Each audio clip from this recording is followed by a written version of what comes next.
Hello दोस्तों, नमस्कार। SMKC channel में मैं आप सभी लोगों का दिल से बहुत बहुत स्वागत करता हूं।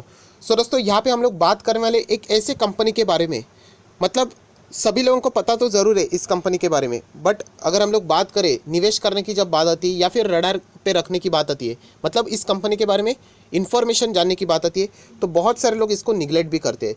दोस्तों, एक ऐसी कंपनी जो कि लॉस में है बट स्टिल शेयर होल्डर को मुनाफा कमा के देती है। यस दोस्तों, मुनाफा मतलब उनके जो शेयर्स रहते हैं वो जंप करते हैं, कैपिटल एप्रिसिएशन देखने को मिलता है। दोस्तों, ज़रूर हम लोग कह सकते हैं कि इस कंपनी से हम लोग को बहुत कुछ सीखने को मिलेगा। मतलब कंपनी के अगर हम लोग मुनाफे की बात करें, प्रॉफिट तो वो है नहीं, अच्छा नहीं मिलता है, लॉस में चलती है। कंपनी की बैलेंस शीट देखोगे तो ढेरों सारा कर्जा देखने को मिलेगा, बट फिर भी अगर आप देखोगे तो कंपनी क्या करती है, अपने शेयर होल्डर को मुनाफा कमा के देती है। एंड ये मैं आपको प्रूफ के साथ भी यहाँ पे बताने वाला हूँ। ऐसा क्यों होता है दोस्तों? तो यहाँ पे मैं कहता हूँ ना कि स्टॉक मार्केट में ऐसा कोई रूल बुक नहीं है कि ऐसा है तो ऐसा ही होगा। तो इसका ये और एक बेस्ट एग्जांपल है।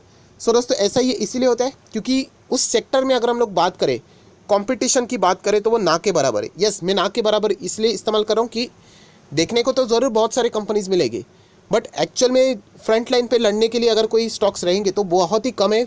अगर फ्रंट लाइन पे जो कंपनी रहती है, कंपटीशन की बात करें तो बहुत ही कम है। इसीलिए इस कंपनी को इसका बहुत ज़्यादा फायदा मिलता है। एंड इसके पहले भी मैंने एक बार ऐसा वीडियो बना दिया था, तो उसका लिंक भी मैं आप लोगों को ज़रूर दूंगा। तो कौन सी कंपनी की मैं बात कर रहा हूँ, तो सबसे पहले आ जाते कंपनी की बैलेंस शीट के ऊपर, तो आप लोगों को ये सारी चीज़ें समझ में आ जाएगी। दोस्तों, आप लोग यहाँ पे देख सकते हो कंपनी के रिजर्व्स की अगर हम लोग यहाँ पे बात करें, 98,000 करोड़ के रिजर्व्स है कंपनी के ऊपर, मतलब कंपनी के पास। बहुत ही ज़बरदस्त है रिजर्व्स। कर्जे की बात कर तो देख लेना दोस्तों, 58,000 करोड़ का कर्जा, जो कि बढ़ के अभी हो चुका है 70,000 करोड़ का कर्जा। मतलब क्या गजब का कर्जा है। मतलब ऐसे कंपनी में भी हम लोग को क्या मुनाफा देखने को मिलता है। यही जो चीज़ हम लोग को सीखनी है एज ए इन्वेस्टर, कि ऐसा कोई फिक्स रूल नहीं है। शॉर्ट टर्म की बात करें तो लगभग 12,000 करोड़ का कर्जा आप ऐसे भी बोल सकते हो। एंड कैश इक्विवेलेंट की भी अगर हम लोग बात करें तो वो भी हम लोग थोड़ा सा नीचे जाते हैं, आप देख सकते हैं 3397, मतलब 4,000 करोड़ का कैश है कंपनी के पास। तो मुझे बताइए, कंपनी क्या डेट फ्री है? बिल्कुल भी नहीं। कंपनी के पास 70,000 करोड़ का कर्जा है कंपनी के ऊपर।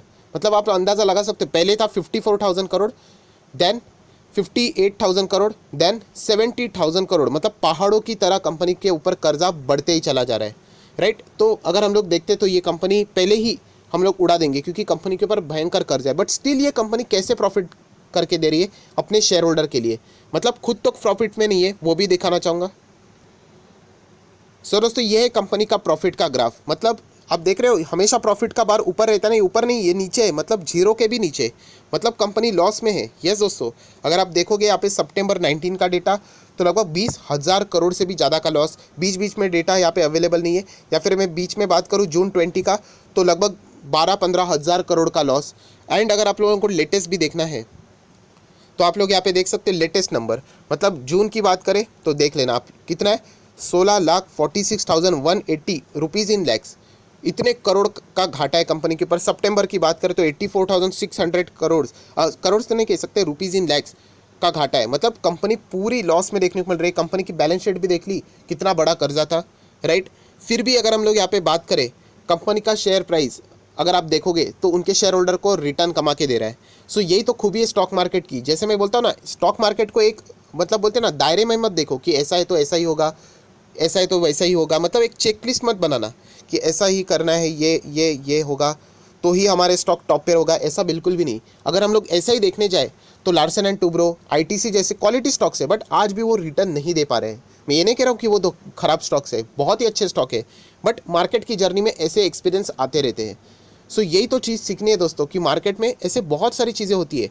एंड इसका ये बेस्ट एग्जांपल है कि खराब बैलेंस शीट, खराब रिजल्ट, उसके बावजूद कंपनी टॉप पे है। तो ऐसा क्यों हो रहा है? जैसे मैंने कहा, कंपटीशन, लो कंपटीशन। तो आप सभी लोगों को पता है वो बिजनेस अगर आप करने जाओगे तो आपका ग्रोथ बढ़ने के चांसेस हो जाती है, राइट। और ऐसे ही एग्जाम्पल मैं बहुत बार आपको दे चुका हूँ। जैसे कि पकड़ लेना कि आपका ये बिल्डिंग है, एक एरिया है, और उसके आजू बाजू अगर हम लोग देखें तो बहुत सारी बस्ती है। बट यहाँ पे अगर हम लोग दुकानों की बात करें तो यहाँ पे अगर मैं बात करूँ तो इलेक्ट्रिसिटी, राइट, अगर कुछ लाइट चली जाती है, इलेक्ट्रिशियन हम लोग बुलाते हैं ना घर पे, तो समझ लेना कि यहाँ पे कोई इलेक्ट्रिशियन है ही नहीं, और हमें भी कुछ नहीं आता, बट फिर भी हम लोगों ने इलेक्ट्रिशियन का दुकान खोल लिया। फॉर एग्जाम्पल मैं बता रहा हूँ, ऐसा डायरेक्टली रिलेट मत करना। तो फिर भी जैसे कभी लाइट चली जाती है तो किसको बुलाएंगे? ऑब्वियसली आपको ही लोग बुलाएंगे, इवन दो आपको कुछ भी नहीं आता तभी भी।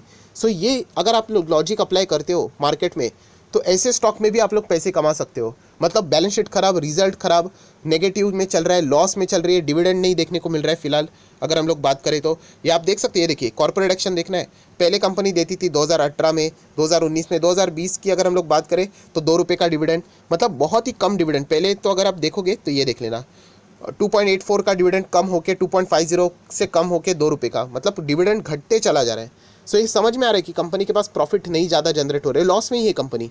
सो फिर भी कंपनी क्यों प्रॉफिट यहाँ पे करके दे रही है? सो जैसे मैंने कहा लो कंपटीशन, तो ये कंपनी है कौन सी? तो आप लोग यहाँ पे देख सकते हैं कि यहाँ पे कंपनी का जो कॉम्पिटिटर है आप लोग देख सकते हैं, ये है कंपनी के competitor, Reliance communication, MTNL, Tata tele services, Vodafone idea.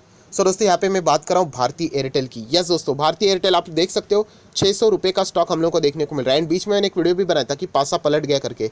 बिल्कुल मेरा रिकमेंडेशन नहीं कि स्टॉक में आप लोग निवेश करो, मैं सिर्फ सिखा रहा हूँ कि ये टेक्निक अगर आप सीख गए मार्केट के लिए कि कंपटीशन कहाँ पे कम है, क्यों अगर आप लोग देखते हैं एशियन पेंट जैसी कंपनी, बर्जर पेंट, नेरोलैक, एक्सोनोबिल, ये क्यों सक्सेसफुल है?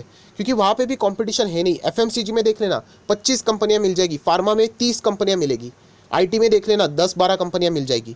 बट अगर हम लोग इस कंपटीशन की बात करें तो यहाँ पे बहुत ही लो कंपटीशन है। एंड अगर आप लोग सोचोगे कि यहाँ पे टेलीकॉम में यहाँ पे जियो का नाम किधर है, सो आप सभी लोगों को पता है जियो अलग से लिस्टेड नहीं है, तो इसलिए यहाँ पे नहीं है। सो नंबर 1 तो जियो ही है, रिलायंस जियो, बट सेकंड नंबर कौन है? भारतीय एयरटेल। थर्ड नंबर देखा जाए वोडाफोन आइडिया, जो कि ना के बराबर है। मतलब मैं स्टॉक मार्केट की बात कर रहा हूँ।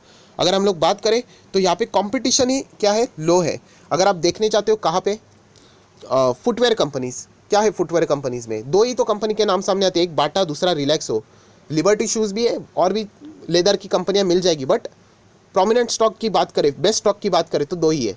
सो ऐसी कंपटीशन मतलब बोलते हैं ना जहाँ पे कम है ना, इसीलिए तो हम लोग मोनोपोली स्टॉक ढूंढते हैं जहाँ पे हम लोग को क्या फ़ायदा देखने को मिल जाता है। बट मोनोपोली की बात चलो छोड़ दीजिए, वो तो अलग टॉपिक हो गया। बट अगर हम लोग बात करें इसमें भारतीय एयरटेल, देख लेना कि इतना ख़राब परफॉर्मेंस होने के बावजूद भी अगर आप लोग यहाँ पे देखोगे एयरटेल का स्टॉक यहाँ पे 600 रुपये पे हम लोग को देखने को मिल रहा है। एंड मैक्सिमम चार्ट पैटर्न अगर आप देखोगे तो ये देखना, मैं ऐसे नहीं कह रहा हूँ कि ये सीधा ऊपर जा रहा है, ये बहुत ही बड़े कंसोलिडेशन फेज से जा रहा है, बट हम कह सकते हैं कि टॉप पे भी है। क्यों? क्योंकि कंपटीशन ही यहाँ पे कम है, ना के बराबर है। इसका कौन कॉम्पिटिटर है? चलो जियो है। अभी ऐसा तो नहीं होगा कि इंडिया के सारे 100% लोग जियो ही इस्तेमाल करेंगे, बिल्कुल भी नहीं।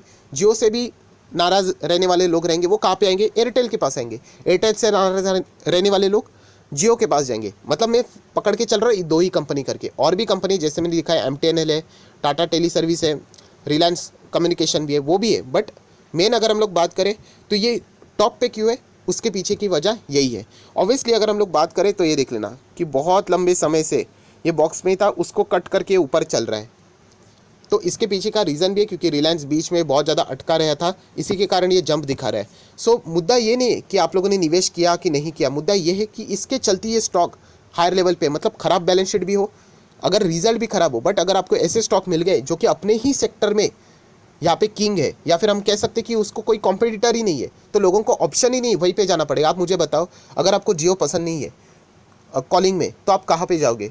बहुत लिमिटेड आंसर है आप लोगों के लिए। आइदर आप जाओगे एयरटेल के पास, नहीं तो वोडाफोन के पास, नहीं तो अगर मैं बात करूँ और 2-3 टेलीकॉम वाले रहेंगे, दैट्स इट। उसके परे मार्केट ही नहीं है।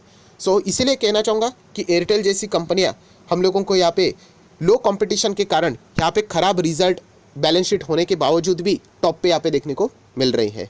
सो आशा करता हूँ दोस्तों इस पॉइंट से आप लोगों को कुछ ना कुछ सीखने को मिलेगा। वापस कहना चाहूँगा, मैं बिल्कुल नहीं कह रहा हूँ कि आप लोग जाके इसमें निवेश करो करके, राइट। मैं आपको सिर्फ ये मुद्दा बताना चाह रहा था कि देखो कि मार्केट में इस तरीके से भी काम होता है कि आपका खराब परफॉर्मेंस रहने के बावजूद आप लोग क्या कर सकते हो, टॉप पे यहाँ पे रह सकते हो जहाँ पे लो कंपटीशन देखने को मिल रहा है। सो आशा करता हूँ दोस्तों मेन टॉपिक आप लोगों को यहाँ पे समझ में आया होगा। तो ज़रूर इस वीडियो को लाइक कर देना, दोस्तों के साथ शेयर कर देना, एंड फर्स्ट टाइम विजिट किया है तो इस चैनल को सब्सक्राइब करके भी बेल आइकन को हिट करके जरूर रख लेना। So that's it, thank you very much दोस्तों, we will be meeting our next video. तब तक के लिए बाय बाय।